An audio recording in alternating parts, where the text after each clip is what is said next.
Thanks for being here. Subscribe to Cheating Stories Best, so you don't miss new stories.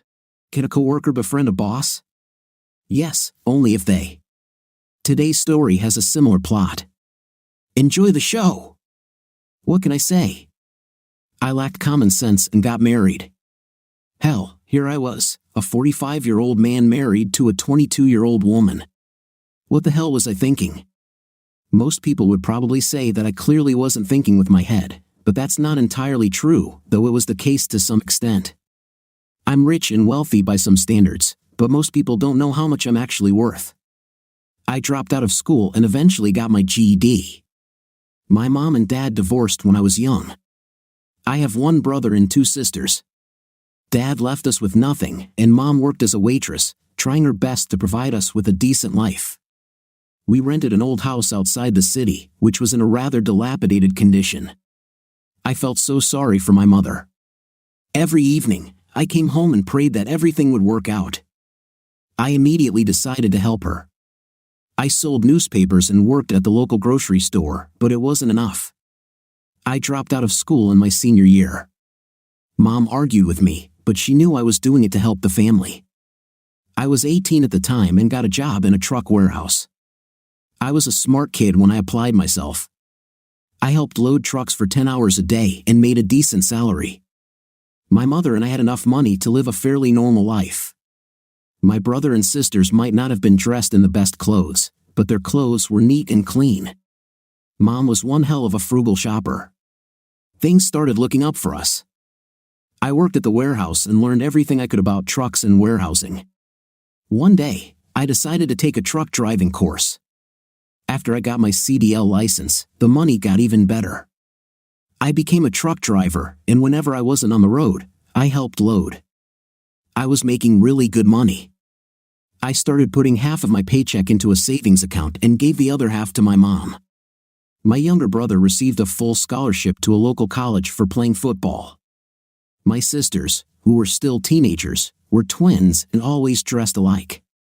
I felt like their father, even though I was only a few years older. Life went on, and eventually, my sisters got married and started their own families. My brother received an economics degree and ran a local business for me. I started buying trucks. By 25, I owned a fleet of 12 trucks. Of course, I owed on them, but I had drivers bringing in money for me. I bought more trucks, and eventually, I had my own terminal. They called me a truck driver, but what most people didn't know was that I had become a partner in other companies over the years. In many of them, I owned 50% of the shares.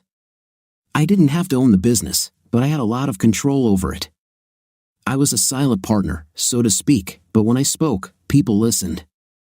When I turned 30, I decided to get my GED. After I got it, my sisters threw me a big party.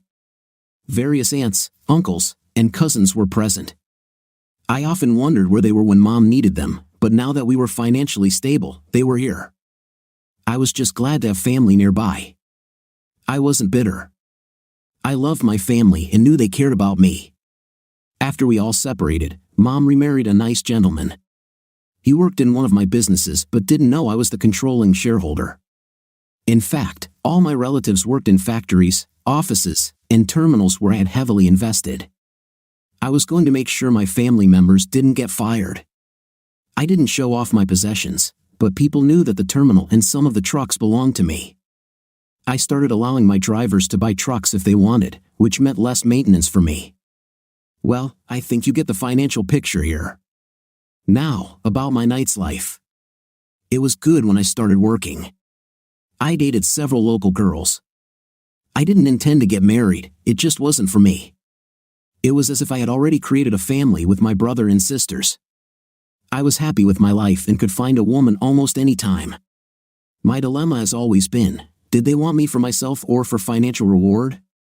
If I just dated them, it wouldn't be a big deal. My sisters were always worried about me. They knew I was dating but decided it was time for me to settle down. Every time I turned around, they had dates lined up for me. I dated a few women I was close to, but marriage was simply not an option. I kept in pretty good shape. I worked out regularly at the gym. I didn't have huge muscles or anything, but for a guy my age, I was strong. I loved watching the women train. I've had an intimate with more than one woman at the gym. I have slept with them in the sauna, in the pool, in the shower, and even in the spa. It's good that these places had powerful filtration systems. I've dated more women than I care to count. If I found out they were married, I stayed away from them. I've been with several married women without knowing they were married, but once I found out, I had nothing to do with them. I believe in monogamy for married people, and maybe that's why I've never been married before. About a year and a half ago, I came across this tiny woman. She worked at one of the businesses I was interested in, of course. She didn't know that. We met at one of the many Christmas parties I attended. Needless to say, I took her home to her trailer and we had an intim. Maybe I just got lucky. I asked Shelby if she had been taking her pills, and she said yes. This lasted about 3 months. We had a night. One day, after Shelby and I had amazing intimate, she told me she was pregnant. I asked her how this could happen if she was taking her pills. She admitted she thought she had missed a couple of days and ended up pregnant. She asked me what to do. She wanted to keep the child. I just told her, we're getting married. She was delighted and had an intimate with me again. I couldn't believe I said that. I didn't really love her, but she was great in bed, and now she was pregnant with my child. So, at the time, I was 44 years old, marrying a 22-year-old woman. I drew up a prenuptial agreement and made her sign it.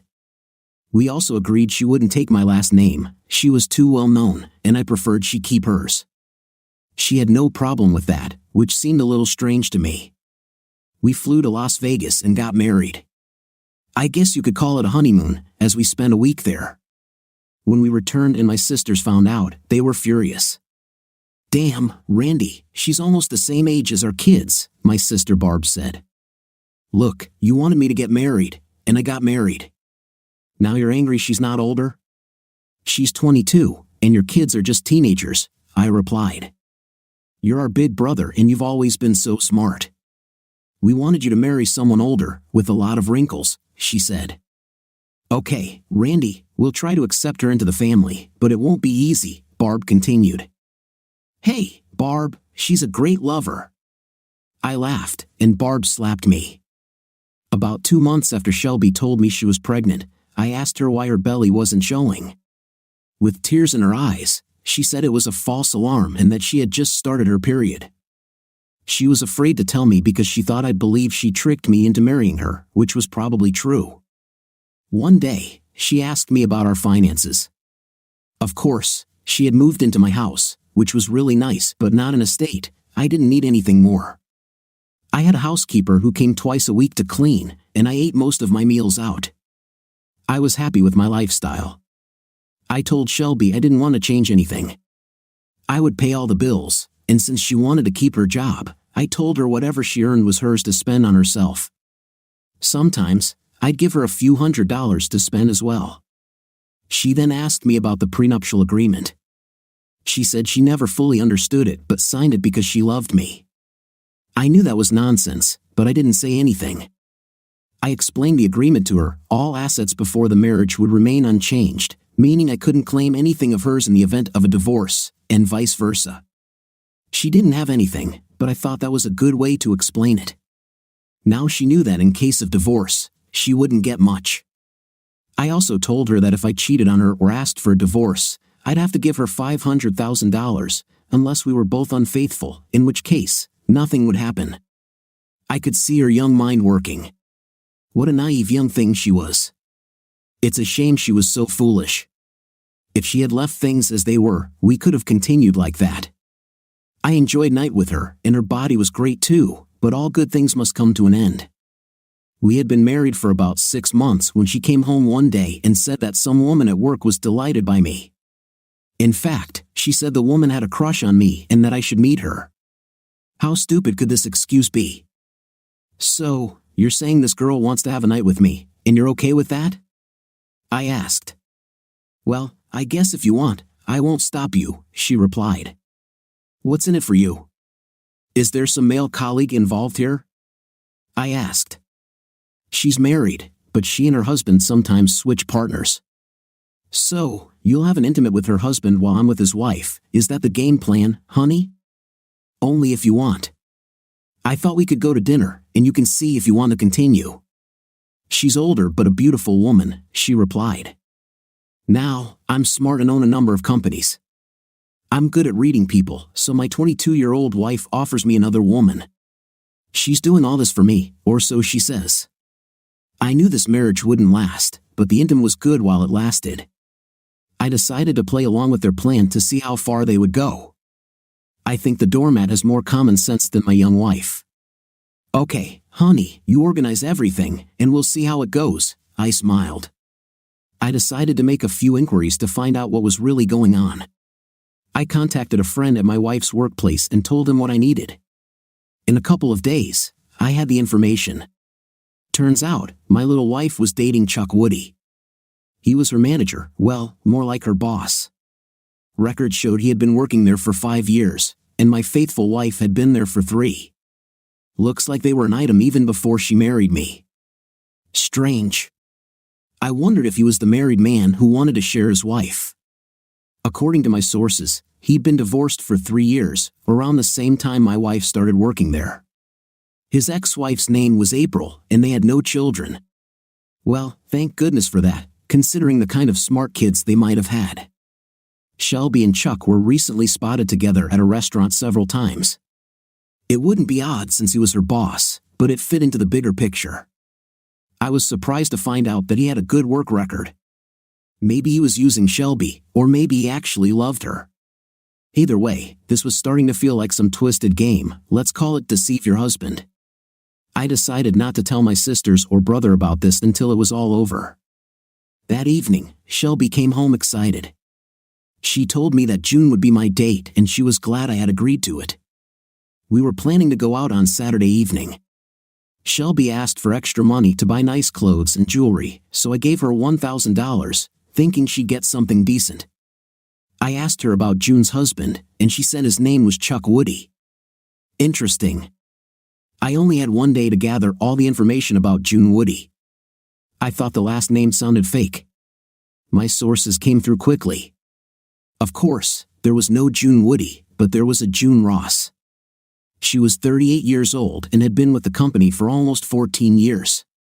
Divorced for 10 years, her ex-husband had apparently skipped town and never paid child support. Sounded like my father. According to her health insurance, she had 2 children, a 16-year-old son and a 12-year-old daughter. She had a spotless work record, so why would she get involved in this mess? Shelby and I led separate lives. We left for work in the mornings and had our own things to do after.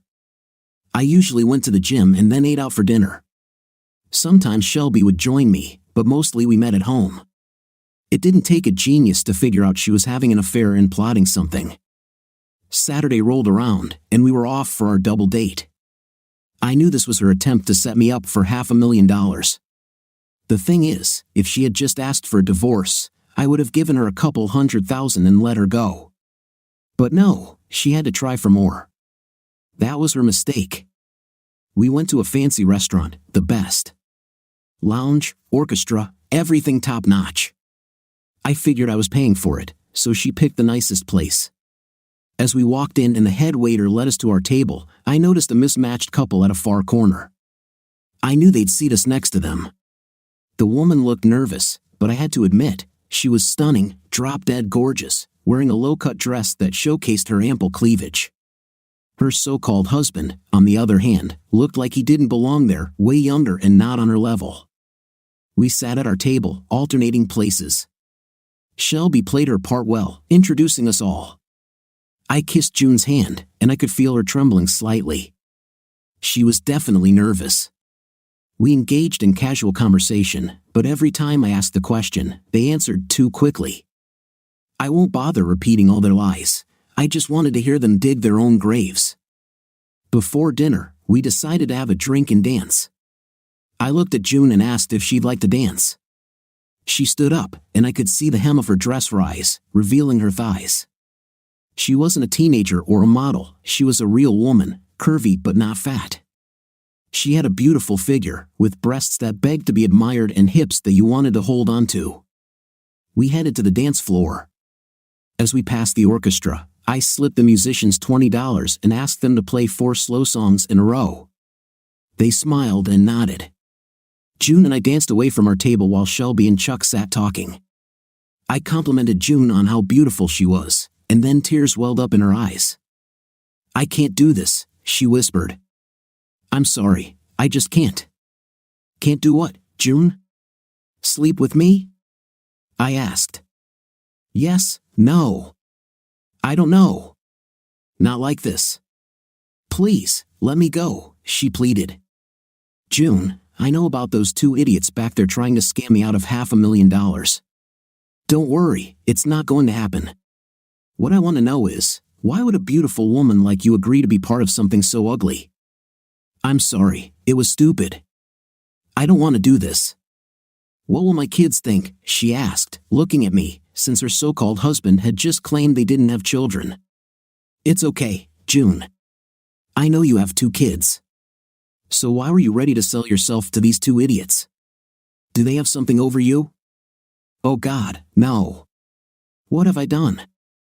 I'm so sorry." Tears welled up in her eyes. Chuck overheard me arguing with my daughter's dentist about the braces she needs. They're going to cost over $4,000, and I just don't have that kind of money.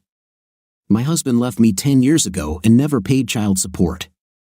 I make about $35,000 a year, and it all goes towards the bills. Chuck offered me $4,000 if I would seduce you. I've never done anything like this before, please believe me, but I did it for my kids. I would do anything for them. By now, she was crying. I handed her my handkerchief so she could wipe her tears. "So, you offered yourself to me for braces?" I asked. "I've known about you for a few years. I saw you at a few parties and always thought you were a nice man, but I was too afraid to approach you. And, of course, you never came up to me either. I guess we were from different worlds. But when they asked me to seduce you, I agreed. I now realize how stupid it was, and I'm really sorry." Her words made me think about what it means to come from different worlds. I had dropped out of school and, through hard work, reached where I am today. It made me wonder if I had become overconfident or closed off. I didn't want people to think I was unavailable or unapproachable. "I can't believe I didn't notice a beautiful woman like you before," I said. "It's probably because of the clothes. I can't afford these kinds of outfits. Shelby bought me this dress and sent me to the hairdresser. The jewelry is hers, too. It's nice to wear things like this once in a while." Before I left the house, my son even whistled at me, thinking I was going on a real date. "June, we need to head back to the table, order dinner, and talk. I won't take advantage of you, I promise. But I do need you to play along with the plan. Can you do that for me?" "Yes, Randy, I'm so sorry. I'll help in any way I can. I just couldn't go through with it. You're too good of a person to be involved in this mess with those 2. Please forgive me for being foolish. I'm really not a bad person, just stupid sometimes. We'll talk later. But for now, I'll keep bothering you," I said, smiling. If I wasn't married, it wouldn't be hard to do. We returned to the table, and I asked Shelby and Chuck how they were doing. "Oh, we're just getting to know each other better. It's always business at work, so we don't have much time to connect there," Chuck said. "Well, you've got a beautiful wife, Chuck. It's a shame you don't have kids. I think she'd be a great mother. Sorry if that comment's out of place, but she has an amazing figure and that, strong backside." June blushed, lowering her eyes, her face turning beet red. Of course, I didn't actually touch her, but we needed to keep up the performance. "Oh, I'm sorry, June, if I misunderstood," Chuck replied, "but I was under the impression you've done this sort of thing before." "We date couples sometimes," he continued, "but June is still a bit shy." "I'm starving after all this dancing," I said. "Let's order a bottle of champagne and call the waiter." Shelby seemed puzzled, perhaps unhappy that I was paying so much attention to June, even though that's what she'd wanted. We all had a glass of champagne, and I proposed a toast. "Here's to all of us and to a wonderful evening ahead," I said, clinking glasses with them. I extended my hand toward June, allowing Chuck to see me squeeze her upper thigh. She looked surprised but squeezed my hand in return. Damn, she felt good. I lifted her hand to my lips and kissed it lightly. Let's order dinner, I said. June, I hear they have great lobster tails. Want to try them? That sounds nice, she said, and asked me to order for the both of us. I asked Shelby what she wanted, and she ordered the shrimp platter. Good old Chuck, unsurprisingly, ordered the most expensive steak on the menu. We were on our second bottle of champagne by the time the food arrived. One thing I've always been good at is holding my alcohol. June didn't drink much, so Shelby and Chuck were the main drinkers that evening. Shelby and Chuck were visibly more relaxed. Chuck had moved closer to Shelby. As they were getting comfortable, I asked June for another dance. She stood, and we moved back to the dance floor. She complimented my dancing skills, and I asked her how her evening was going. It's wonderful, she said. I wish this were a real date. I smiled. June, this is a real date. We're having dinner, dancing, and chatting. It's all real. But there won't be any night. I'm married, and I think it's wrong. However, after the divorce, maybe I'll come find you. She smiled back. I'd like that. I then asked her what the next step in their plan was. Holiday Inn, and Chuck had set up cameras to record us having an intimate to gather evidence of my infidelity. I asked her when she was supposed to get paid, and she said she had been given $500 up front and would get the rest when she handed them the tape. I was certain they weren't going to pay her more, but we had to play along. I found out the room numbers and excused myself for a few minutes, calling my cousin Rob, who was the night manager at the Holiday Inn. I asked him to install a camera in the other room as well. Both rooms were registered under my name, and I gave permission for the mini camera to be installed, so it was all legal. Now, both rooms would be recorded on video. I offered June one last dance before heading to the motel. She told me that while I was gone, Chuck and Shelby had congratulated her on seducing me, unaware that she was playing along with my plan. June, this is their plan. You are one beautiful woman, and it was an honor to have a date with you. I didn't play with your feelings, everything I told you was real. Under different circumstances, I would have made love to you, if you would let me. I leaned in and kissed her gently. Well, it's time to start the show, I said, looking into June's almost tearful eyes. We returned to the table, and I asked Shelby if she had made any other reservations since she was organizing everything. I booked 2 rooms at the Holiday Inn if you'd like to continue. Of course, that's entirely up to you. Well, since we're all doing this, I guess it's okay. If it were just me, I'd have a problem with it. You know, our prenup, I said with a smile. June is a wonderful woman, but I can have a lot of fun for $500,000. I grinned, and everyone laughed, though I wanted them to know I wasn't a fool. I could practically see the dollar signs in their eyes. Chuck hugged Shelby and smiled at me, so I did the same to June, and she turned around and kissed me. I knew she wasn't faking it. I told Shelby she could go with Chuck and June would go with me. I asked them for our room keys and made sure I had the right one. We drove to the motel, and as we walked into the garage, I told Shelby I'd see her in the morning. I hugged June, and we went to room 7004. Shelby and Chuck were just a few doors down in 710. Once inside, June looked at me and asked, "What are we going to do now?" As much as I'd like to, we can't make love. Like you said, I'm not worth $500,000. She smiled. The video was on, but the devices had no sound, making them much quieter and less noticeable. Rob had told me one camera was in the smoke detector and the other in the ceiling vent. Do you like to play solitaire? I asked, pulling out a deck of cards. I'll teach you how to play solitaire for 2. We need to stay here for at least an hour in case they come to check. Do you think you'll have trouble at work when they find out they've been tricked? I asked. Probably. I don't work directly for Chuck, but I think they'll give me problems. I'm a big girl, I think I can handle it, she replied. What about braces? Your daughter still needs them. I'll try to borrow the money or something. Everything will be fine. That's what my mom used to say, so I wouldn't worry. Why don't you go work somewhere else? You have a great work record, and I'm sure you could find a better place. How do you know so much about me, my family, my job, even my ex-husband? I can't tell you that right now, but I know people who know people. Allied Company is looking for a marketing specialist. Why don't you apply there on Monday?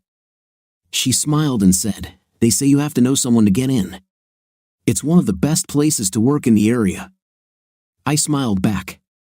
Well, you know someone now, you know me. Do you have any vacation time left at Marcus Company?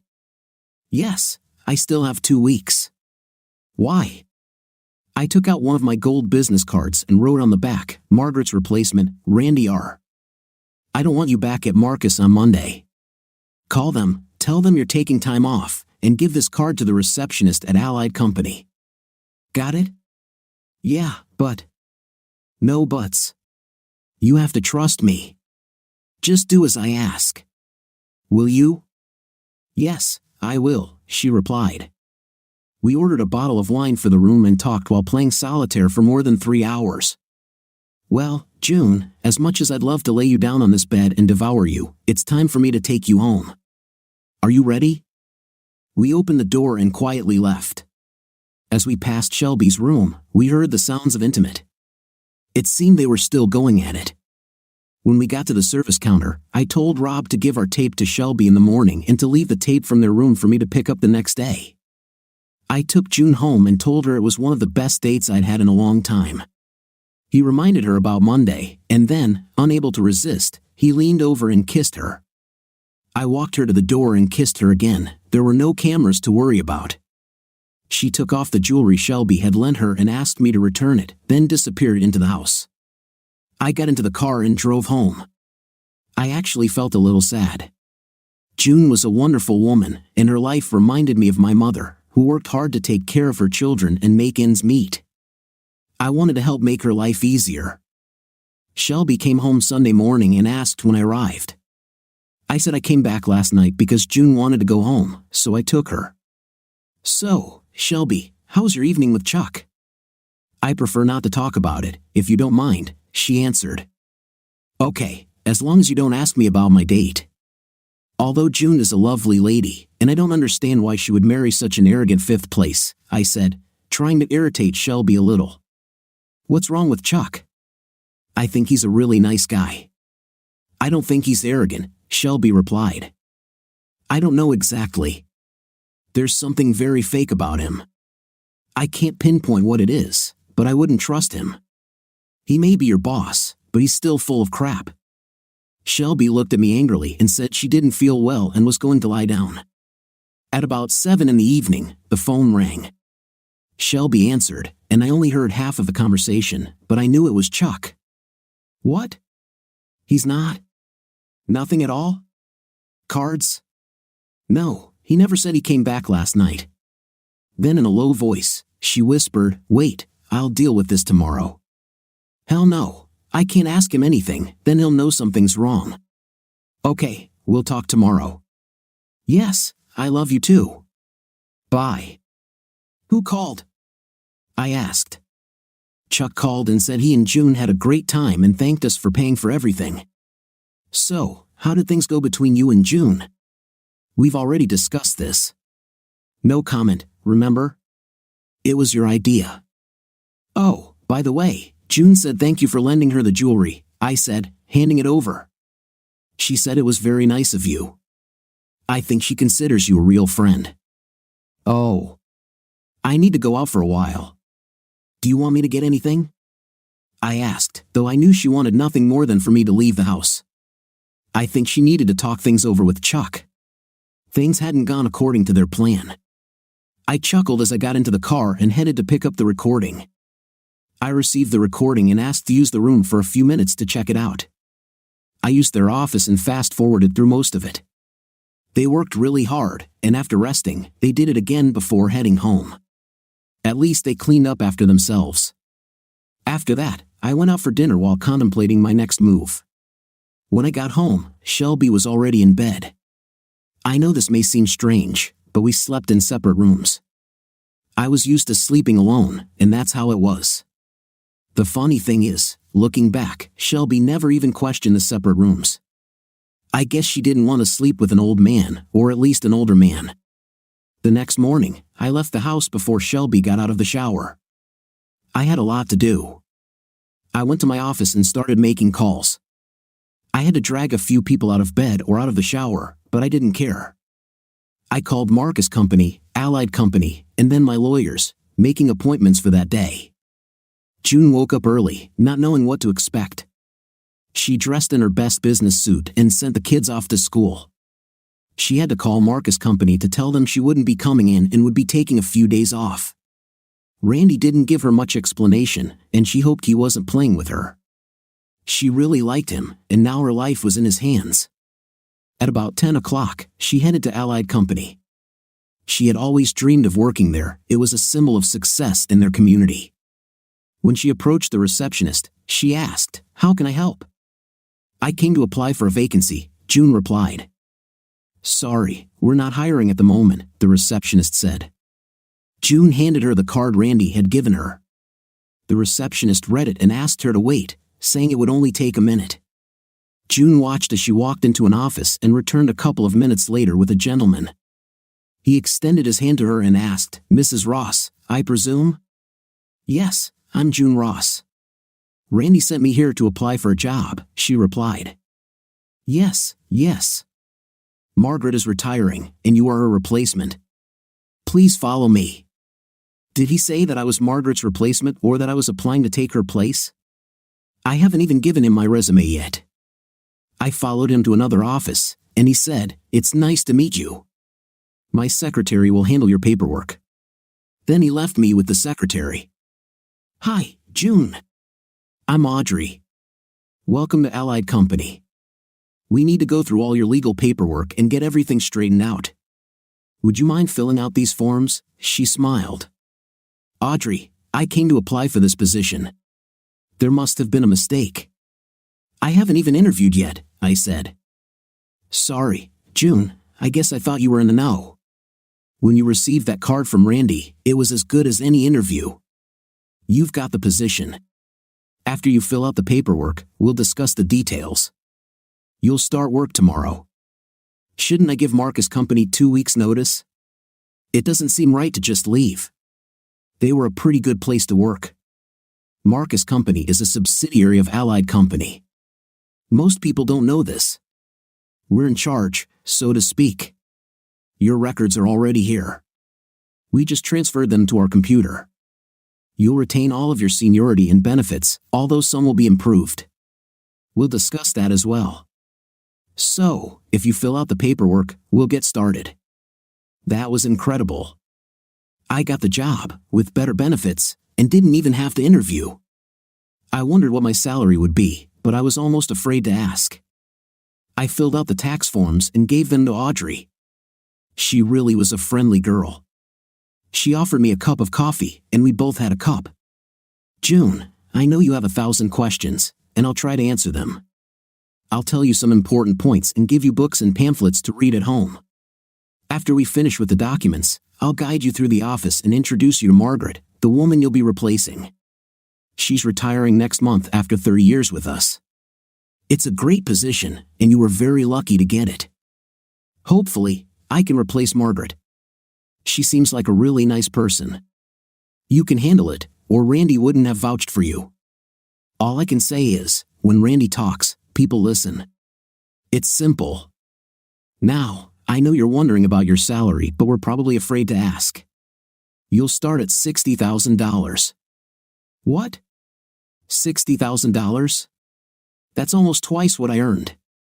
I replied. Don't tell anyone your salary here, it's taboo.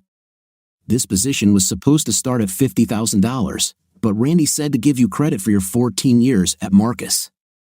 Your insurance benefits are better here too, but I was instructed to tell you that braces for your daughter are a pre-existing condition, so they won't be covered.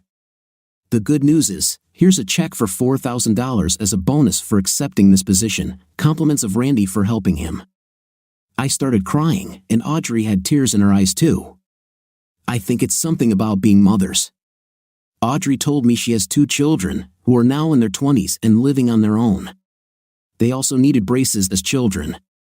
We completed our discussion and paperwork, and she took me on a tour of the building and all of the offices. We stopped at one of the offices, and she introduced me to Margaret. She was about 60, but very neat and cheerful. It will be interesting to work with her next month. She promised that she would teach me everything I needed to know. She congratulated me on getting the position, and then Audrey said it was time for lunch, so we headed to the cafeteria. The next day, I started my new job. It was almost like a new beginning for me and my children, thanks to Randy, a man I barely knew. I made all my calls to help June a little. It's still hard to believe the feelings I had for her. Damn it, I barely knew this woman, but I had to help her. Raising 2 children on a limited income as a single parent is tough. I hated it. A child should have a chance in life. I had seen my mother cry too often as she tried to provide everything we needed. I felt the same way when I was with June. I will do anything for my children, and she didn't have to do everything herself. Now, her life will be easier. I've always liked helping good people, but I despised those who took advantage of others. Now I had to deal with that type of person. I watched the footage of them at the motel again. You could tell from their actions that this wasn't their first time together, but it wouldn't have mattered anyway. I knew something was off the moment she told me she wasn't pregnant. I made a copy of the recording and took it to my lawyers. I had several lawyers, and they all agreed that the marriage issue could be quickly resolved with such evidence. After reviewing our prenuptial agreement, they asked if she had anything against me to countersue. I told them no, unless playing cards in a motel counted. I also mentioned some of the touching and kissing, but again, it was word against word and wasn't that serious. It didn't rise to the level of infidelity specified in our agreement. They asked me about filing a lawsuit against 3 people who had tried to cheat me out of money. I told my lawyers that they didn't have anything I needed, and I didn't want to involve the woman. If it weren't for her, I would never have known about the plan to take my money. Of course, I knew about it, but I wanted to keep June and her family out of it. I told the lawyers to prepare the documents as soon as possible, and I would be back in a few hours to pick them up. When I returned to collect the documents, the lawyers said I was acting very fairly under the circumstances. They told me they could annul the marriage faster than going through divorce proceedings. I took both sets of documents and left the office. I did something I rarely do. I went to Marcus' company. Most people knew me by name, but few had seen me in person. I went to the reception and asked to meet with the president of the company. The receptionist tried to hold back her laughter and asked if I had an appointment. I don't always wear a suit and tie. I prefer a more casual style, and that's how I was dressed, nice polo shirt and Docker pants. I handed her one of my gold business cards, but she didn't understand its significance. I suggest you take this card to him. I'm pretty sure he'll want to see me. Jim instructed Marlette to call Chuck and Shelby to come to his office. He then left, saying he'd be back in about an hour as he had 2 meetings. I thanked him for his time and told him I'd remember the service he provided. Such statements meant a lot to me, and I always cared about the people who helped me. My reputation among the elite was important. Honesty with these people was paramount. I was sitting at Jim's table when Chuck and Shelby walked in. "Randy, what are you doing here?" Shelby asked. "Chuck, please close the door, and both of you sit down." "Shelby, we have a problem, or at least a dilemma. You and your boyfriend tried to scam me out of money." "No, that's not true, Randy, please.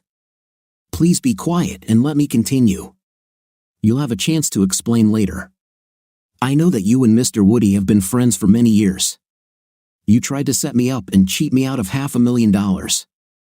You can't prove anything," Chuck said. "You're bluffing. You can't prove anything. And if you divorce Shelby, we'll get half. You won't get anything. See, I have a video of you two at the motel." Chuck interrupted. "Nonsense. You had a recording room?" "I know, I arranged it." I turned on the videotape showing Chuck and Shelby having a night. "Where did you get this from?" Chuck asked.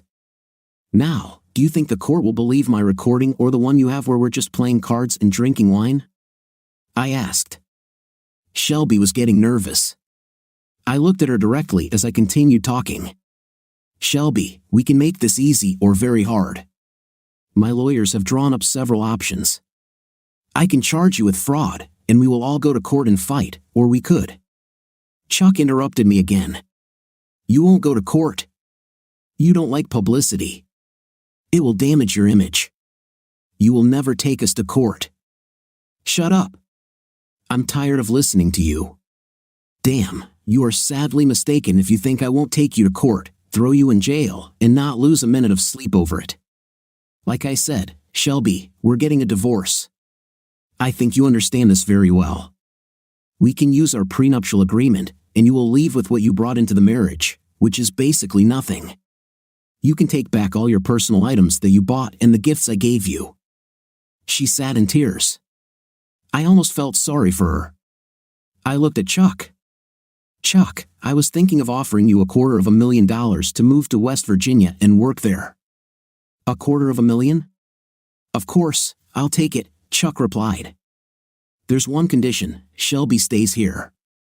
Do you still want to go? Of course, I'll take the money and leave, Chuck said, smiling. Shelby looked at Chuck. What about us, Chuck? You said you loved me. You told me to marry Randy and then tried to deceive him. It was business, baby. It was fun while it lasted. We had good night, but we're talking about $250,000. Sorry, baby, but it was just business. Where do I sign? I wanted Shelby to understand what a jerk Chuck really was. What do you think of your lover now, Shelby? I hate that idiot. He only used me. He arranged all this, and I'm left with nothing while he gets the money. It's just not fair. Shelby, you were my wife, even if only for a short time. I have a counteroffer for you. Instead of giving the job in West Virginia to Chuck, I'll give it to you, along with the money. There are just a couple of conditions. You can't go with Chuck, and you have to sign an annulment that says our marriage never existed. The choice is yours. I get a job, $250,000, and all my stuff? What about my BMW? You can take that too. Once you sign these papers, our marriage will be considered non-existent. I'll personally rent a moving van to transport all your belongings to West Virginia. Chuck shouted, What about me? What do I get? You keep your job here. If we ever hear of you trying something like that again, you'll go to jail, or worse. If we ever hear you spreading rumors about Shelby, June, or me, you'll be out on the street. Now, I suggest you get back to work. Oh, wait a minute. I called Mara and asked her to send Bruce to the office. Shelby, go home and pack your things. Consider yourself very lucky. Instead of jail or nothing, you get another chance. Don't associate with a loser. You have a chance to start over. Now, go and live your life. You have a second chance. She looked at Chuck. You damn idiot, I never want to see you again, she said, leaving the office. A giant walked in, about 6 feet 6 inches and 325 pounds. Chuck, I think you've already met Bruce. He's the head security guard for Marcus Company. His job is to keep an eye on you and make sure you don't cause any trouble. If you do, he has orders to deal with it. I hope that won't be necessary. Thanks for coming, Bruce, I said. No problem, sir.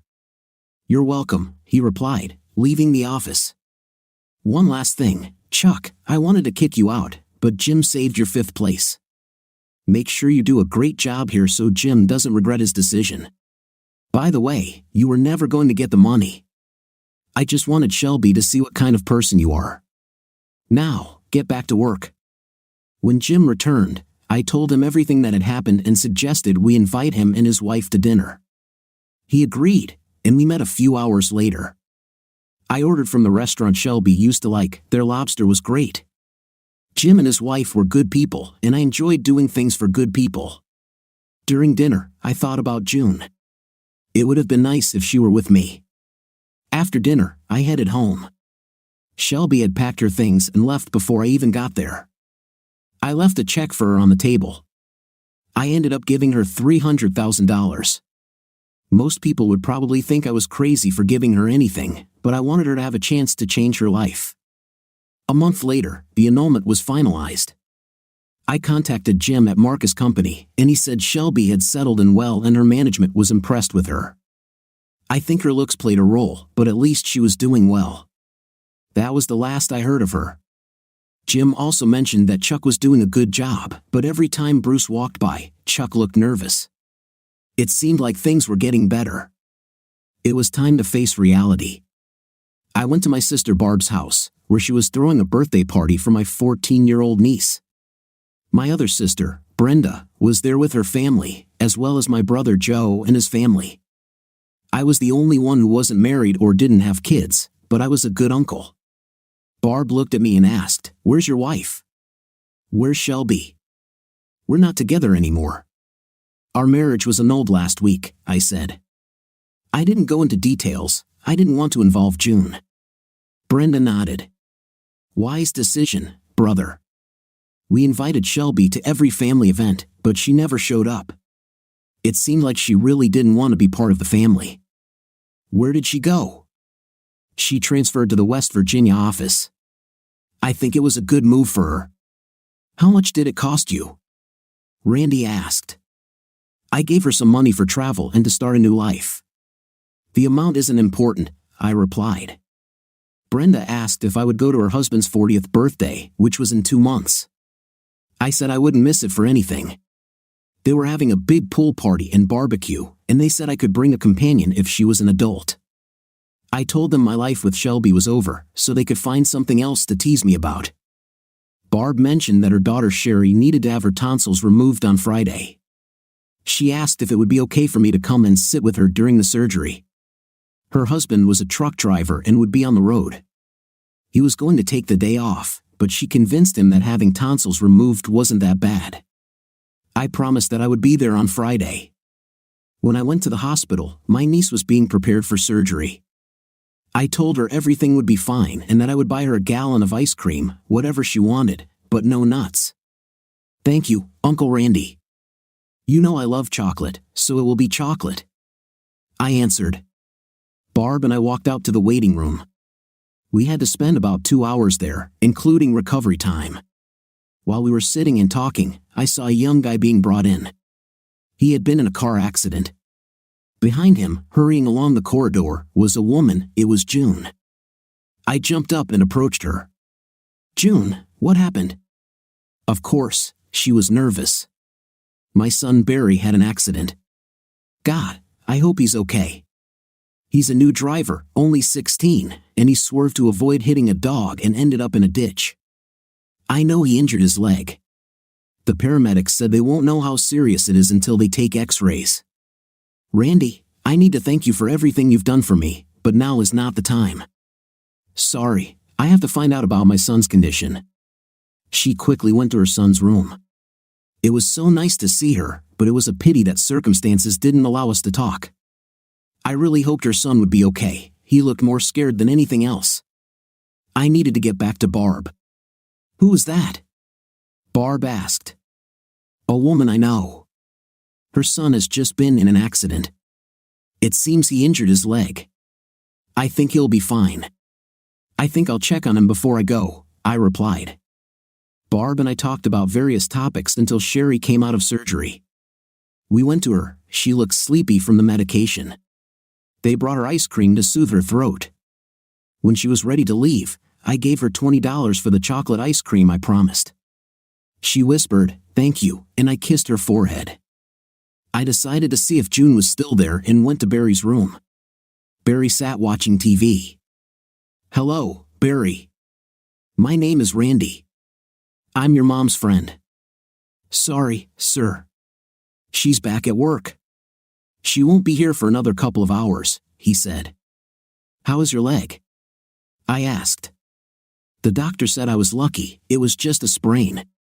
Everything will be fine in a few days.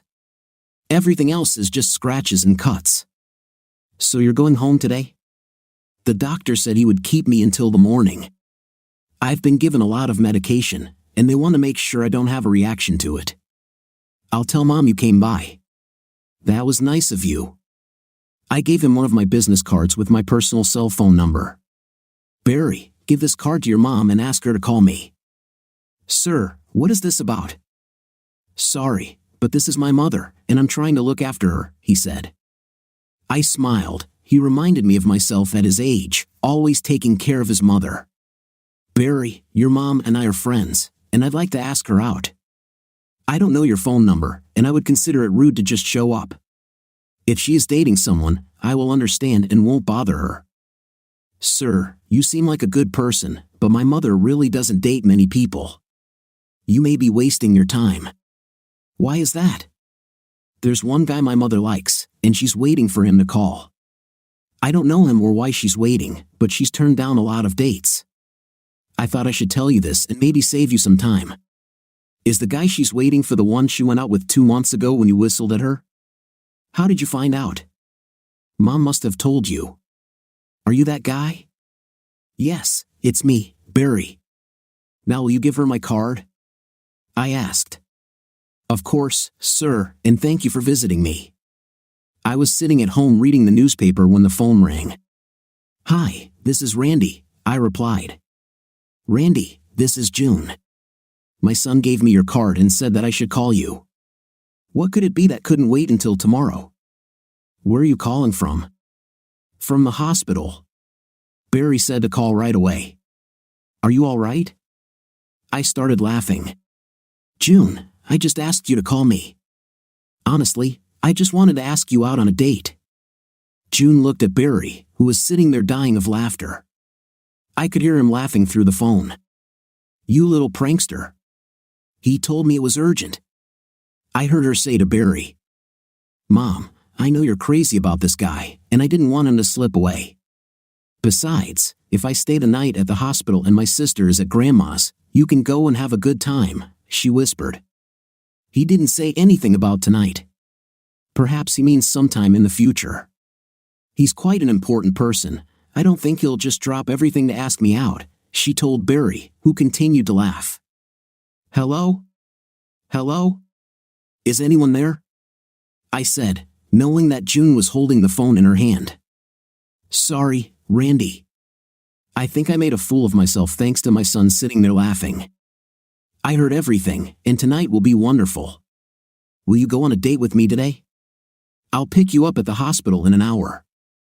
Randy, I'm not dressed. Are you standing there without anything? Of course not. Shut up, Barry, and stop laughing. I'm wearing jeans and a blouse. You are dressed perfectly. I want to go to a country music place where you can line dance and just have fun. Will that do? Yes, I'll try to be ready in an hour if my dear son stops teasing me. I picked her up from the hospital and we went to a cozy place with country music. We were having a great time. We didn't even drink alcohol, just fancy bottled water. We ordered a portion of ribs and enjoyed each other's company. She thanked me so many times for helping her get her new job that I finally had to tell her to stop talking about it or I'd get old George to fire her. She came over and kissed me. What is this for? I asked. I can't say, otherwise, I'll lose my job, she smiled. Randy, why did you want to come here today? I never thought you loved places like this. Don't you like it here? I like the rhythm of the music and something else, I answered. I really like it here. I'm just happy to be with you. What is this something? She asked. You might be angry if I tell you, I said. You just wanted to see my big butt in jeans dancing in line, didn't you? She asked. God, how did you know?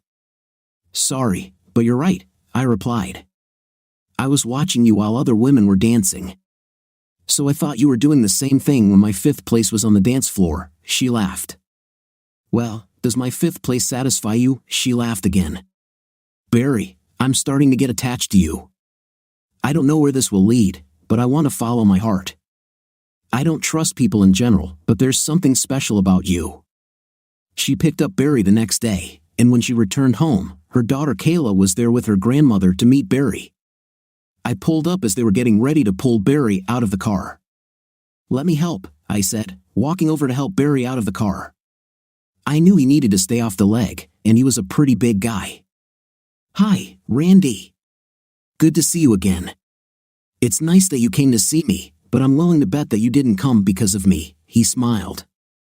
I helped him out of the car while June explained to her daughter and mom who I was. Barry needed to rest his leg for a few days. He said he was in pain from the accident but would be fine soon. After I helped him into the house, I went back to the car and got 2 pizzas and 12 bottles of soda. June introduced me to her mom and daughter, and we sat and talked. They were a really close family and made me feel very welcome. I looked at Kayla, and she smiled, throwing off her braces. This made me very happy. After that day, I saw June every few days. I got along great with her children. Barry recovered quickly. The youth seemed to heal quickly. He still needed to be careful, but he was ready to resume football practice. He told me he wanted to be a defensive lineman. He said he wasn't very good at handling the ball, but defense was his thing. I told him I knew someone who could give him good advice on playing as a lineman. I mentioned that my brother Joe got a scholarship playing that position. Barry said he couldn't wait to meet him. June and I were planning to go out again next Saturday. We decided to go to the country bar again. We were having a great time when I got up to use the restroom. When I returned to the table, I saw Chuck in my seat arguing with June. I heard him say that she had set him up and robbed him of $500,000. June called him a couple of names, and when she reached out to hit him, he grabbed her arm. I was furious. I walked over, pulled him out from behind the table with my hand behind his back, and walked him out the side door, throwing him out into the street. You son of a... You can't leave everything alone. If I see you again, I'll kill you, I said. When I returned inside, the crowd cheered. June was a little scared and asked to leave. As we walked out the back door, she said she had something to tell me, but just as she was about to speak, I was attacked by 3 men, one of whom was Chuck. I heard June scream as several people from the bar ran outside, and a fight broke out. It looked like a general brawl, and when a shot was fired, the next thing I remember is waking up in a hospital room. My sister Barb was sitting next to me. He woke up. Randy! Wake up, she cried, tears in her eyes. My sister Brenda and my mother came in. There were many of my friends and relatives in the waiting room. What happened to me? Where's June? Someone please explain to me what happened. The doctor asked everyone to leave so he could examine me. Randy, you were shot 3 times. 1 bullet passed a few millimeters from your heart. You lost a lot of blood and were in a coma for almost a week. It was very close whether you would survive or not. It's good that you're in good physical shape, otherwise, you wouldn't have made it through.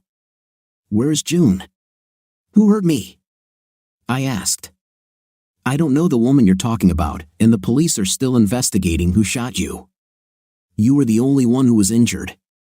Now you need to rest to recover. I'll give you something to help you sleep, and you can talk to your family later. Now you need to sleep. He gave me an injection, and I passed out. The next morning, I woke up, and my mother was there. Mom, I need answers. I need to know what happened. I think some guy named Chuck or one of his friends hurt me. I need to talk to June. She was with me at that moment. Have you seen her? I asked. Randy, you need to calm down. I'll tell you everything I know. The young woman was with you when you were brought in. I didn't know her name, perhaps it was June. You can ask Barb later, she was talking to her. The woman was really scared, but as soon as our family arrived, she left. We haven't seen her since you were hospitalized. Some of our family were here all day and all night. Every day there were many calls asking about you. Honestly, I don't know if she called. What do the doctors say, Mom? I knew that my mother would tell me the truth. They didn't think you would survive. The woman you called June put you in a car and took you to the hospital. She pressed her jacket against your chest to slow the bleeding.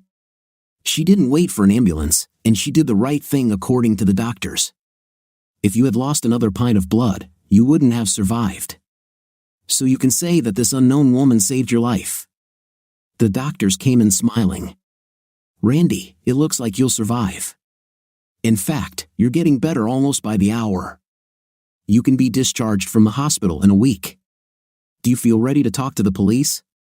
They are waiting outside to talk to you. Of course I'll talk to them, but I want to talk to Barb first. Please ask her to come in." Barb and Brenda walked in together. "Hello. Hello, brother. How are you? You scared us all." They began to cry. I also had tears in my eyes, knowing that my sisters were crying for me. "You too, stop crying. I'm not dead yet. It's just because we love you so much, big brother, and we were very worried," Barb said. "Mom said you talked to June. What can you tell me?" "Well, she was covered in your blood and was in the waiting room when we arrived. She told me that you had been shot and probably wouldn't survive. She cried all the time. She said that if you ever come to your senses, tell her that she is very sorry and loves you." "Who is she, Randy? Is this the woman whose son we saw when he got into an accident that day?" "Yes, that's her. We were on a date. She was special to me." "Has anyone seen her since I was shot?" "No, the police spoke to her separately, but she never returned. We thought about trying to find her, but we wanted to talk to you first." "Of course, you were too busy sleeping for a week," Brenda laughed. "Thank you for being here and taking care of me. I couldn't have asked for two better sisters." "The police are probably already nervous, better let them in." My sisters kissed me, and as soon as they left, two uniformed officers entered the room. "Mr. Ryan, let's not beat around the bush. We've learned that you're a very important person, and we don't just mean trucking. We have many answers to what happened, and we will tell you everything we know, but first, you must tell us everything you remember," one of the officers said. "It's still a little foggy, but I'll try. I was on a date with a friend." "Is this friend June Ross, Mr. Ryan?" "Yes, it is. We were dancing, and I needed to go to the restroom. When I returned, Chuck Woody was arguing with her. I remember throwing him out of the bar. June was upset about something and asked to leave. As we were leaving, I was attacked, it seems, by 3 men. Everything happened so quickly. I think I heard June scream, and everyone in the bar joined in the brawl. I think I heard a shot, and the next thing I remember is waking up here yesterday." "Anything else? Do you remember anything else?" "Excuse me, officer, wait. When we were leaving, June said she had to tell me something. She didn't have time to tell me before I was attacked. Now, will you tell me what's going on?" "Mr. Ryan, you were shot 3 times at close range with small caliber weapons. We have the weapon that was left at the crime scene. We're not sure who did the shooting, but it's registered to J. Ross." "June shot at me?" "No, it is impossible. She couldn't do it." "Mr. Ryan, this was J. Arthur Ross, June's ex-husband. According to June's testimony, he came to their home a few days ago and demanded money. He told her that Chuck Woody had contacted him and said that she was now rich or soon would be. She told us you might be rich, but she's not. We think this is what she wanted to tell you before you were attacked. We think she now feels responsible for your injury. If you had not interfered in her life, none of this would have happened. The truth is that she saved your life. Your heart stopped twice when you were first brought in. You've lost too much blood. Did you catch this, Ross?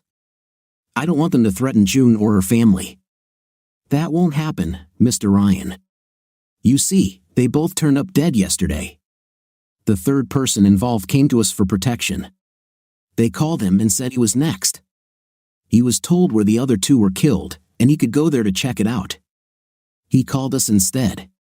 His name is Jason Alexander. Have you heard of him?" "No, it seems there's an actor with that name, but I don't know him. That's our dilemma, Mr. Ryan. Very few people know about this murder. We don't have any leads, it looked professional. Do you have any idea who might have done this?" "Gentlemen, I have absolutely no assumptions. Honestly, I can't say. I'm sorry. At least taxpayers won't have to pay for their room and board for the next 20 years. What about this Alexander? Does he know anything?" "No, he came to town with Ross, but he's just a performer. We have assault charges against him, but he didn't know about the gun, so we're not sure what to do with it. If you hear anything, please call us, and if possible, keep information about the murder secret. We haven't told the press yet." The officers left, and I began to think. I had a slight idea of who might be responsible, but I wouldn't give away who did it. I needed to contact June. She must feel responsible for my injury. I asked my brother Joe to come into my room. "Hello, Randy. Damn, it's so nice to see you. You really scared us, brother." "Joe, I need a favor." "Anything, Randy. You're my big brother. I always obey you." He laughed. "Joe, I need you to go see June. This is the woman who brought me to the hospital. Don't tell our sisters, but I'm in love with her. She considers herself responsible for my injury." I explained to him about her ex-husband and Chuck, but I didn't tell him they were killed. "Joe, bring her to me, even if you have to kidnap her. By the way, buy a professional soccer ball and sign it for her son. He wants to be a quarterback in school. Anything for you, Randy. I'm glad I can return a small favor for everything you've done for me. I'll go get her today." Joe was Randy's little brother. Randy had sacrificed for them their entire lives. He was almost like a father, even though there were only a few years difference between them. He always protected them. They didn't know that the twins, and I knew about his influence.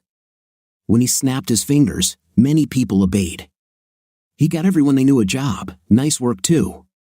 He never boasted about it. You could say he was their hero. They all knew he made a mistake by marrying a very young girl, but they also knew he would protect himself. I remember telling my wife when she mentioned Shelby, "Leave Randy alone so he can get some intim from a young girl," but so what? Katie, my wife, didn't talk to me for a week, but she knew I was right. I stopped at a sports store and bought a soccer ball and a signing pen. I wondered if this guy knew I played football. I found the house, and a teenager came to the door. "How can I help?" he asked. "Are you Barry Ross?" I asked. "Yes, sir. What can I do for you?" "I was told to give you the soccer ball and sign it. My brother sent it to me." I took a pen and wrote on the ball, asterisk to Barry Ross, from Joe Ryan. "Good luck in your football career, asterisk." Barry looked at the autograph. "Are you Joe Ryan, that famous defender? When I was very little, I heard how good you were. I watched recordings of your games. You are the reason I became a quarterback." As Randy's brother, I had just arrived at the hospital when a beautiful woman approached Barry. "Who is it, Barry?" I asked. "Mom, this is Randy's brother. He's Joe Ryan, that famous defenseman from the championship team some 18 years ago. His photograph hangs in the school and college hall of fame." The woman looked nervous. "How's Randy?" I called the hospital, and they told me that he had come out of his coma. "I understand you are June. Randy has been asking about you since he woke up. He wants to see you." "I cannot go. I feel guilty for saving his life." "This is what you are guilty of? If you had waited for an ambulance, he would have died." "June, I'm only going to say this once, so please listen. Randy is my big brother, and I would do anything for him. He told me to come and pick you up and bring you to the hospital immediately. He also told me that he is in love with you. He has never told me this about any woman in his entire life. Will you come with me, or will I have to kidnap you?" June started crying. "Please give me a minute to straighten myself out. I don't want him to see me like this. Please come in while I change." I took the opportunity to chat with Barry about the state team and why I didn't pursue a professional football career. I broke my leg in my senior year of college and decided not to play football for my life. When June returned to the room, she looked great. I immediately understood why Randy was so taken with her. I took her to the hospital, walking past everyone waiting to see Randy. As I passed Barb and Brenda, they realized, as did I, that this was Randy's woman. I saw June enter the room, and she cried as she approached Randy. "Randy, I didn't have time to tell you about my ex's arrival. I am very sorry. You know I've always loved you. I just couldn't see you in a coma, for which I felt responsible. I prayed for you every day. I called almost every 4 hours, hoping that you would wake up. God, I missed you so much. I'll be discharged in about a week. I have a problem. The doctor said I need someone to be with me in the evenings. Can you come by sometimes? I'll come every night if necessary. In that case, maybe it's better for us to get married. If you stay in my house, I want you in my bed. Would you mind being Mrs. Ryan? I don't mind at all. She actually came every night after work to see me. I felt great as I started going to physical therapy and rebuilding my muscles. We got married about 3 months later. June said the kids were happy for us, and they all moved into my house. Kayla came with June to make the house more feminine. When they decorated it, I couldn't believe how much better it looked. It was no longer just a house, it became a real home. We went to Brenda's husband's birthday party, of course. June, Barry, and Kayla came too.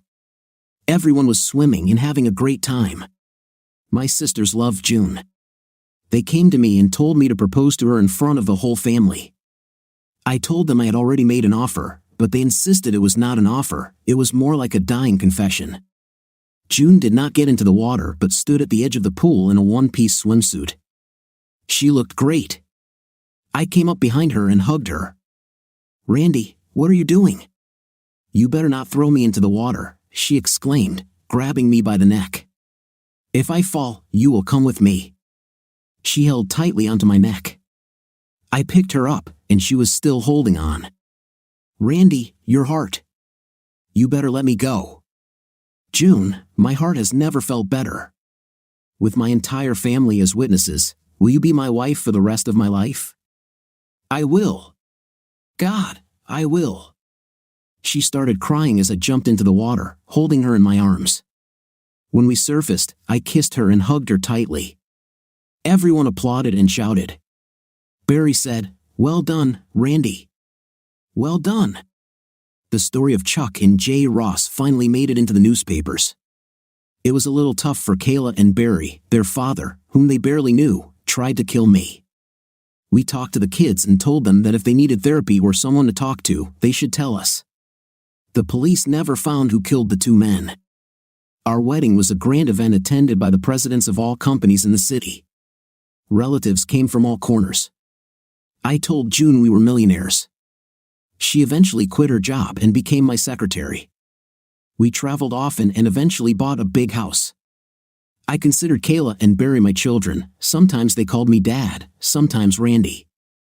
I left it up to them to choose. I signed a prenuptial agreement with June, but she didn't even want to read it. She just signed it. It was a very simple agreement. If she left me for any reason, she would receive $5 million. We were both sure that we would never need this agreement. My friend Bruce was the security officer at the wedding. He came up to me and said, "Congratulations, sir. I wish you and your wife the best life possible." I handed him a briefcase and an envelope with one of my gold cards. "Thank you," I said, "and here's $100,000. Bruce, you are a true friend." On our wedding night, I brought June back to the Holiday Inn, room 704. We made love all night. This morning, when I got out of the shower, I saw June crying. She cried with joy. I left her a check on the nightstand along with one of my gold cards. The card read, "To my beloved wife on our wedding night. Here's my wedding gift for your first purchase as Mrs. Ryan. With love, always yours, Randy." The check was for $500,000. I wanted her to know that she was always worth it. What do you think of our story today? In my opinion, she was a rather cunning wife, which was terrible for her husband. What's your impression? Write in the comments. See you in the comments.